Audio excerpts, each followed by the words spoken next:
क्या आप लोगों ने मुझे इस मीटिंग में क्यों बुलाया है?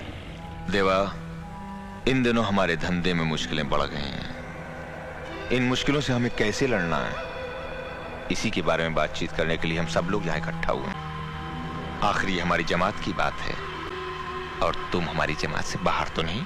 जमात एक होने से सोच एक नहीं हो सकती जिंदाल साहब। सोच का क्या है, वक्त के साथ बदल जाया करती है। तुमने अपनी जगह बनाने के लिए जो रफ्तार पकड़ी है उसका तुम्हें कायल है। ये तो आपका बड़प्पन है जिंदाल साहब। वैसे आप लोगों की जानकारी के लिए बता दूं कि अभी अभी तो मैं अपने पैरों पर खड़ा हुआ हूं। ठीक से चलना शुरू भी नहीं किया मैंने, रफ्तार पकड़नी तो भी बाकी है। आप कुछ धंधे की मुश्किलों के बारे में बात कर रहे थे। देवा, मेरा मतलब है हमें छोटे छोटे फायदों के लिए आपस में रंजिश का माहौल खड़ा नहीं करना चाहिए। हम ताकतवर तभी हैं जब तक हम एक हैं। अलगाव वो दरार है जो किसी भी इमारत की बुनियाद में समाकर उस इमारत को बर्बाद कर देती है। हमें अपनी इमारत में इस दरार के लिए कोई जगह नहीं छोड़नी। हमें पूरी ताकत के साथ मिलकर अपने दुश्मन से लड़ना है और हमारा दुश्मन है कानून। तुम्हें मालूम है देवा कि हमारे नए सीएम बहुत ही ईमानदार हैं।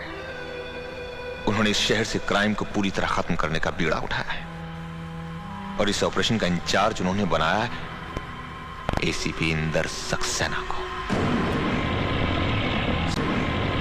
के पिछले रिकॉर्ड के बारे में हमने पता किया है। यह आदमी हम जैसों के लिए कुछ ठीक नहीं है।